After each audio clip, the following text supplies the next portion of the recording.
The average NFLer is only in the league for a little over 3 years. So what does that mean for the average spring leaguer? They'd be lucky if the league lasts long enough for them to have one.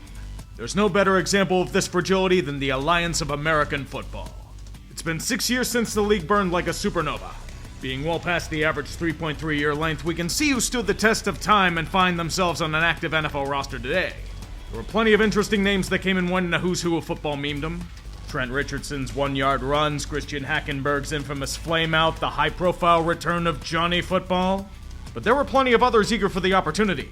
The likes of Garrett Gilbert, who had managed to start several games in the NFL after his experience in Orlando. Greg Ward, who caught 53 passes for the Eagles in 2020 and is still hanging on in the UFL. And Mike Purcell, who played 4 seasons with Denver after his AAF stint before retiring this past January. Out of 205 players in the league, 63 found homes by the start of NFL training camps in 2019. Out of those men, only a handful remain on an NFL roster or practice squad as of 2024. It's only fair for these survivors to get the credit they deserve. Logan Woodside was drafted by the Cincinnati Bengals in the 7th round in 2018. The Toledo Rockets alum didn't last long with the Bengals being waived during final roster cuts. After looking for opportunities, as well as a suspension by the NFL itself, he was drafted by the San Antonio Commanders. San Antonio selects Logan Woodside. He didn't have the numbers of a Garrett Gilbert, but he did win AAF Player of the Week in Week 5. But that's all he'd get. The league shut down and he'd find work with Tennessee. Following the AAF, Jake would bounce around as a clipboard holder and get limited playing time with the Titans, Falcons, and now, ironically, back with the Bengals as their third-string QB. How much longer can he last? Who the hell knows, but keeping a paycheck and securing a pension is always impressive. Dearness Johnson has undoubtedly had some of the most success in the NFL following the AAF. After not being drafted, Johnson made the decision to fuck off to Key West for the rest of the 2018 season to spend his days fishing for mahi-mahi. And undoubtedly partaking and enjoying Florida's forever replenishing supply of single retirees in their golden years. Come 2019, the Orlando Apollos came a-knockin', to which Dearness might have to thank for his career. Being on the best team in the short-lived league, Johnson had the advantage of having a spotlight on him and his production as a runner. After 8 games with the Apollos, Johnson would get an invite to Browns training camp. Impressing coaches with his run and pass-catching ability, Johnson made Cleveland's roster to start the season. He'd stay on as a depth piece for a few years, but in October of 2021, his talents as an Apollo would come to the light. He made his first regular season NFL start, subbing in for an injured Nick Chubb and Kareem Hunt. Johnson amassed 146 yards on 22 carries and a touchdown, winning the FedEx Ground Player of the Week in the process. After a limited 2022 with Cleveland, Dearness would sign with Jacksonville, where he played his last 2 campaigns. It's not the most glamorous career, but he's been able to hold his own at a position that is very unforgiving to age. It's a good story to tell. Daniel Brunskill was an undrafted prospect scooped up by the Atlanta Falcons in early 2017. And after a year on the practice squad, Daniel signed on board the San Diego Fleet to get a chance at creating more film for NFL scouts. I think it might have worked. It grabbed the attention of the 49ers, who'd retained Brunskill for 3 seasons.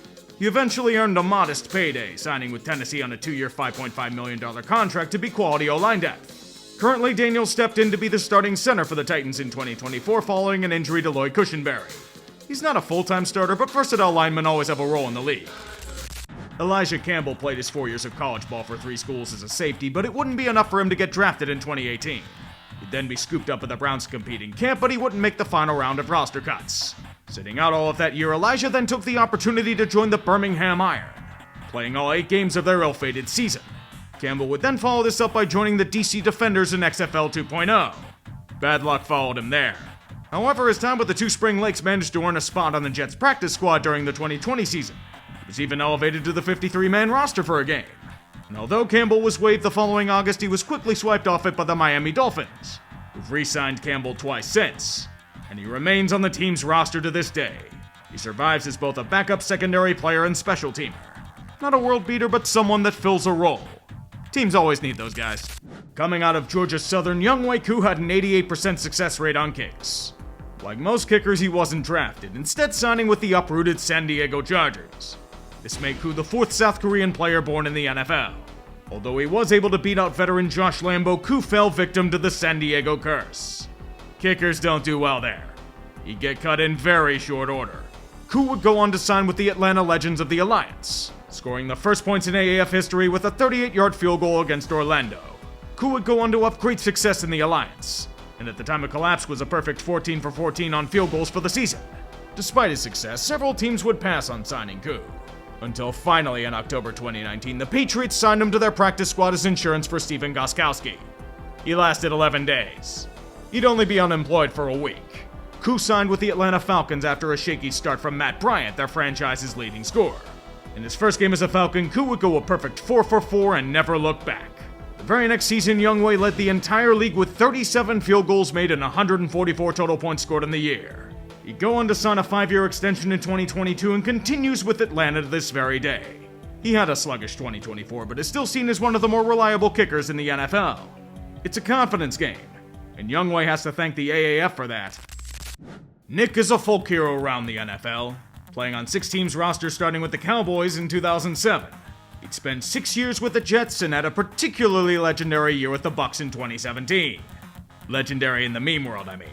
He probably kicked his release papers wide. This led Nick to try and rejuvenate his career with the Arizona Hotshots, just a day after the Bears had him in for a tryout to replace Cody Parkey. You just wonder why Chicago brought him in. Being undeterred, Folk will go on to set the AAF record for longest field goal at 55 yards before the league ceased operations. His performances were enough to earn him a roster spot on the New England Patriots through the 2022 season. He was far more reliable there than his Bucs days. After a rebuild commenced, he'd be traded to the Tennessee Titans, where he currently kicks on Sundays. The Titans may be terrible, but Folk isn't a reason for that. Notably making all 7 field goals, 3 over 50 yards, and a blowout against Miami, earning him AFC Special Teams Player of the Week. The only downside, he's going to be 41 at the start of next season. He might not have much time left in the league. Most long snappers don't get drafted into the NFL, even if you did go to Notre Dame. He joined the Cowboys for camp, but didn't survive the final round of cuts in 2018. The senior Scott would sign with San Antonio, snapping balls to his heart's content until the league ceased operations. Thereafter, Daly would ascend to the lofty heights of the XFL's New York Guardians. At least until that league shut down. After years of trying, Daly would finally secure a role in the NFL with the Lions, usurping 17-year veteran Don Muhlbach. He'd hold the job until 2024, where he'd be Muhlbach himself for a younger, cheaper option. That same week, Chicago fulfilled the NFC North tradition by swiping him up to the practice squad. After injuries, he'd be promoted to the active roster where he currently resides as a player. The long snapper life. John Timu, our final entry, was assigned to the Chicago Bears in 2015 as an undrafted free agent. For the Bears, he'd pivot between the practice squad and 53-man roster in case of team injuries. But in late 2018, he'd be released. Like many men eager for opportunity, Timu signed up for AAF conscription in March 2019. Give or take 20 days before the league would financially fold. It's at this point John traded in his shoulder pads and helmet for a whistle and windbreaker coaching at his alma mater, the University of Washington. After 2 years as a graduate assistant, John would be hired by the LA Chargers as an assistant coach. He'd slowly work his way up the ranks until 2023, when John would become the assistant defensive line coach for the Chargers.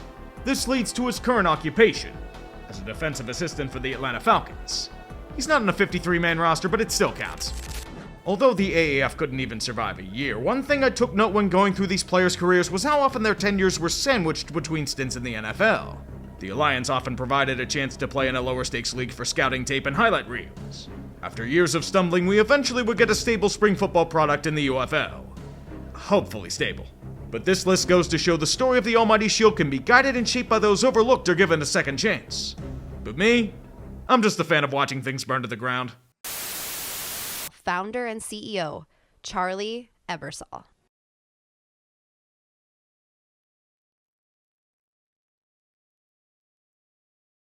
Good morning. Thank you for coming. For the last year, in secret, we've been building a new football league.